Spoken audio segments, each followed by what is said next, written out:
We are going to read St. George and the Dragon, which used to be one of the children's favorite books.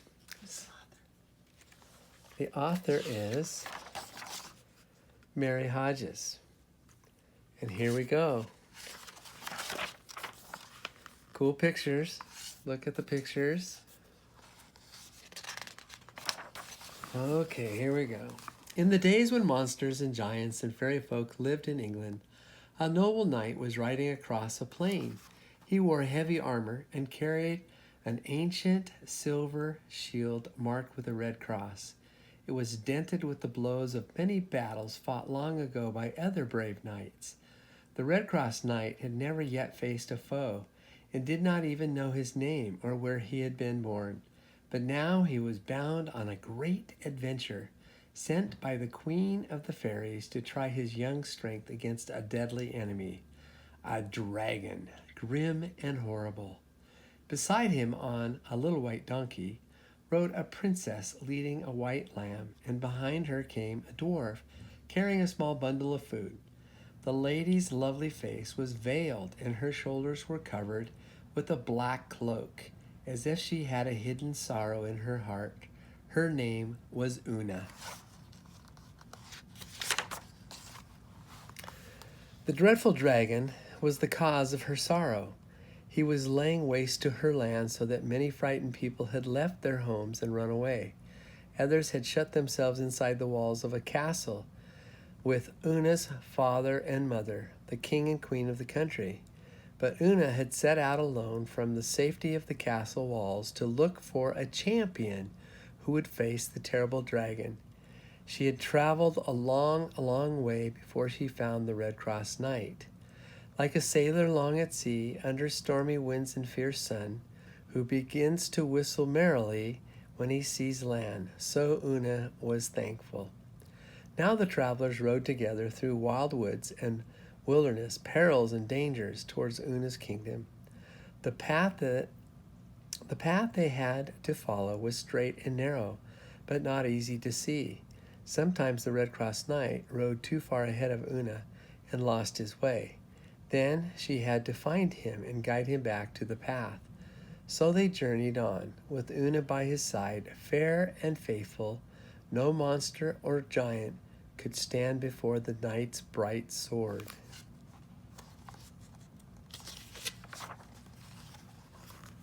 After many days, the path became thorny and led up a steep hillside, where a good old hermit lived in a little house by himself.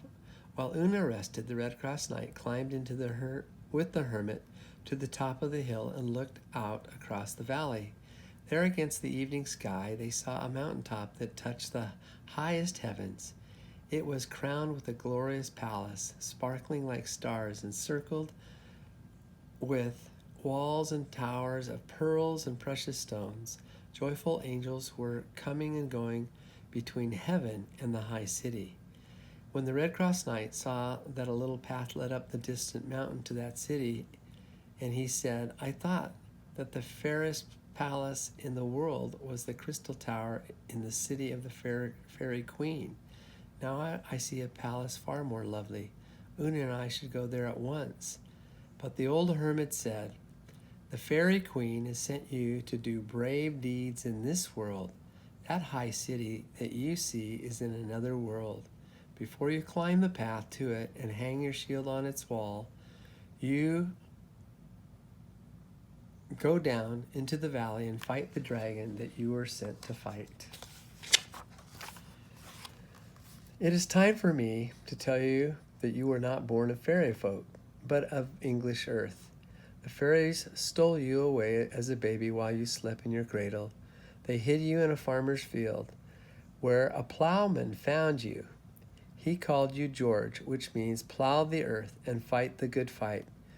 You were born to be England's friend and patron saint, St. George of Merry England. Then George, the Red Cross Knight, returned to Una, and when the morning came, they went together down into the valley. They rode through farmlands where men and women working in their fields looked up and cheered because a champion had come to fight the dragon, and children clapped their hands to see the brave knight and the lovely lady ride by. "Now we have come to my own country," said Una. "Be on your guard. See, there is the city and the great brass tower that my parents built strong enough to stand against the brassy scaled dragon. There are my father and mother looking out from the walls, and the watchman stands at the top, waiting to call out the good news if help is coming." Then they heard a hideous roaring that filled the air with terror and seemed to shake the ground. The dreadful dragon lay stretched out on the sunny side of a great hill like a great hill himself, and when he saw the knight's armor glistening in the sunlight, he came eagerly to do battle. The knight bade his lady stand apart, out of danger, to watch the fight, while the beast drew near, half flying, half running. His giant size made a wide shadow under his huge body, as a mountain casts a shadow on a valley. He reared high, monstrous, horrible, and vast, armed all over with scales of brass fitted so closely that no sword or spear could pierce them. They clashed with every movement. The dragon's wings stretched out like two sails when the wind fills them. The clouds flew before him. His huge, long tail, speckled red and black, wound in 100 folds over his scaly back and swept the land far behind him for almost half a mile. At his tail's ends, two sharp stings were fixed. See the two stings? Fixed. But sharper still were his cruel claws. Cruel claws. Whatever he touched or drew within those claws was in deadly danger. His head was more hideous than tongue could tell, for his deep jaws gaped wide, showing 3 rows of iron teeth ready to devour his prey. A cloud of smoldering smoke and burning sulfur poured from his throat, filling the air with its stench. His blazing eyes, flaming with rage, glared out from deep in his head. So he came toward the knight, raising his speckled breast, clashing his scales, as he leaped to greet his newest victim. The knight, on horseback, fiercely rode at the dragon with all his might, and couched his spear, but as he passed, the pointed steel glanced off the dragon's hard hide. The wrathful beast, surprised at the strength of the blow, quickly turned, and passing the knight again, brushed him with his long tail, so that the horse and the man fell to the ground. Once more the Red Cross Knight mounted and attacked the dragon, once more in vain. Yet the beast had never before felt such a mighty stroke from the hand of any man, and he was furious for revenge. With his waving wings spread wide, he lifted himself high from the ground, then stooping low, snatched up both horse and man to carry them away. High above the plain, he bore them as far as bow can shoot an arrow. But even then, the knight still struggled until the monster was forced to lower his paws, so that both horse and rider fought free. With the strength of 3 men, again the knight struck. The spear glanced off the scaly neck, but it pierced the dragon's left wing, spread broad above him, and the beast roared like a raging sea in a winter storm. Furious, he snatched the spear in his claws and broke it off, throwing both flames of fire from his nostrils. Then he hurled his hideous tail about and wrapped it around the legs of the horse, until, striving to loose the knot, the horse threw its rider to the ground. Quickly the knight rose. He drew his sharp sword and struck the dragon's head so fiercely that it seemed nothing could withstand the blow. The dragon's crest was too hard to take a cut, but he wanted no more such blows. He tried to fly away, and could not because of his wounded wing. Loudly he bellowed. The like was never heard before, and from his body like a wide devouring oven, sent a flame of fire that scorched the knight's face and heated his armor red hot. Faint, weary, sore, burned with heat and wounds, the knight fell to the ground, ready to die, and the dragon clapped his iron wings in victory. While the lady, watching from afar, fell to her knees. She thought that her champion had lost the battle. But it happened that where the knight fell, an ancient spring of silvery water bubbled from the ground. In that cool water the knight lay resting until the sun rose. Then he too rose to do battle again. And when the dragon saw him, he could hardly believe his eyes. Could this be the same knight, he wondered, or another who had come to take his place? The knight brandished his bright blade, and it seemed sharper than ever, his hands even stronger. He smote the crested head with a blow so mighty that the dragon reared up like 100 raging lions. His long, stinging tail threw down high trees and tore rocks to pieces. Lashing forward, it pierced the knight's shield, and its point stuck fast in his shoulder. See the spikes stuck fast in his shoulder? He tried to free himself from the barbed sting, but when he saw that his struggles were in vain, he raised his fighting sword and struck a blow that cut off the end of the dragon's tail. Whew, cut off. Heart cannot think what outrage and what cries. With black smoke and flashing fire, the beast threw forth, turning the whole world to darkness. Gathering himself up, wild for revenge, he fiercely fell upon the sun-bright shield and gripped it fast with his paws. 3 times the knight tried and failed to pull the shield free.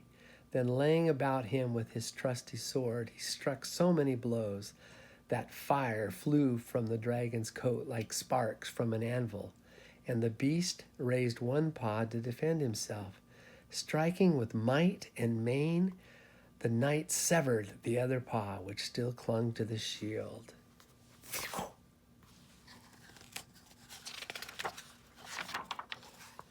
Now from the furnace inside himself, the dragon threw huge flames that covered all of the heavens with smoke and brimstone, so that the knight was forced to retreat to save his body from the scorching fire. Again, wearily and wounded with his long fight, he fell. When gentle Una saw him lying motionless, she trembled with fear and prayed for his safety. But he had fallen beneath a fair apple tree, its spreading branches covered with red fruit, and from the tree dropped a healing dew that the deadly dragon did not dare to come near. Once more the daylight faded, and the night spread over the earth. Under the apple tree, the knight slept. Then dawn chased away the darkness. A lark mounted up to heaven, and up rose the brave knight with all his hurts and wounds healed, ready to fight again. When the dragon saw him, he began to be afraid. Still he rushed upon the knight, mouth gaping wide to swallow him whole. And the knight's bright weapon, taking advantage of that open jaw, ran it through with such strength that the dragon fell dead, breathing his last in smoke and cloud. Like a mountain he fell and lay still.